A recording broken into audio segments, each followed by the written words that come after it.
ஒரு வீட்ல 2 பூனை வளருது. ஆஹா. ஒரு பூனைக்கு கழுத்துல அழகா மணி கட்டி விட்டுருக்காங்க. இன்னொரு பூனையோட கழுத்துல மணி இல்லாம இருக்கு. அது சரி. கொஞ்ச நாள் கழிச்சு பார்த்தா கழுத்துல மணி கட்டி இருந்த பூனை செத்து போச்சு.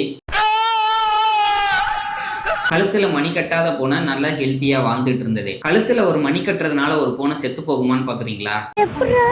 இங்க நடந்த விஷயம் என்னன்னா, 2 பூனையுமே எலிய வேட்டையாடி தான் சாப்பிட்டுட்டு இருந்தது. இந்த கழுத்துல மணி இல்லாத பூனை மெதுவா அந்த எலிக்கே தெரியாம பின்னாடி இருந்து வேகமா போய் எலிய பிடிச்சி வயிறார சாப்பிட்டு நல்லா இருந்தது. இதுவே இந்த கழுத்துல மணி கட்டின பூனை எவ்வளவு அமைதியா அந்த எலிய பிடிக்கிறதுக்கு போகணும்னு நினைச்சாலும் பக்கத்துல நெருங்கும் போது இந்த மணி சத்தம் கேட்டு அந்த எலியெல்லாம் ஓடிடுச்சு. கடைசி வரைக்கும் இதுக்கு ஒரு எலி கூட கிடைக்கல. சீக்கிரமாவே அந்த பூனை செத்து போச்சு. இது என்னடா பூனை கதை எங்க கிட்ட சொல்லிட்டு இருக்கேன்னு கேக்குறீங்களா? இதை நம்மளோட ரியல் லைஃப்ல மேட்ச் பண்ணி பார்த்தோம்னா, ஓ அப்படியா விஷயம், ஒரு நிமிஷம். நம்ம ஏதாவது ஒரு புதுசா ஆக்ஷன் ஸ்டார்ட் பண்றோம், இல்ல ஏதாவது ஒரு பிசினஸ் ஸ்டார்ட் பண்றோம்னா அதை இந்த பூனைக்கு மணி கட்டின மாதிரி எல்லார்கிட்டையும் சொல்லிட்டு எல்லார்கிட்டையும் டிஸ்கஸ் பண்ணிட்டே இருந்தீங்கன்னா கடைசி வரைக்கும் அந்த சக்சஸ் அப்படின்ற ஒரு இடத்துக்கு போகவே முடியாது. இதுவே நீங்க மணி கட்டாத போன மாதிரி சைலண்டா நீங்க அதை நோக்கி டிராவல் பண்ணிட்டே இருந்தீங்கன்னா ஈஸியா அந்த அதாவது அந்த சக்சஸ் உங்களுக்கு கிடைச்சிடும். பாக்குறதுக்கு மட்டும் அழகா மணி கட்டிட்டு இருக்கிற பூனையா நீங்க இருக்கணுமா, இல்ல மணி கட்டாத பூனையா இருந்து சக்சஸை நோக்கி போகணுமான்றத நீங்க தான் டிசைட் பண்ணணும். அப்புறம்